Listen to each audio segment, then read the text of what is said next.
自校快閃嚟港掘金，光珠賺45萬1粒鐘。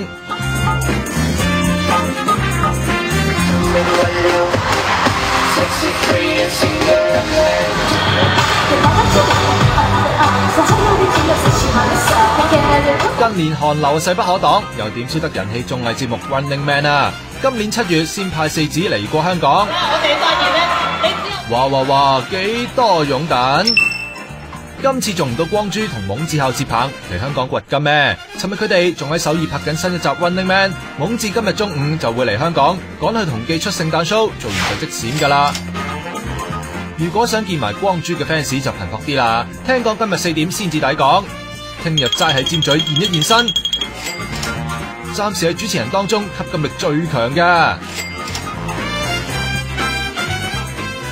唔知係咪長頸鹿珍貴啲呢？仲有5星級待遇，入住半島酒店添。聽聞佢仲 plan 好出年4月再嚟搞 fans 見面會啊！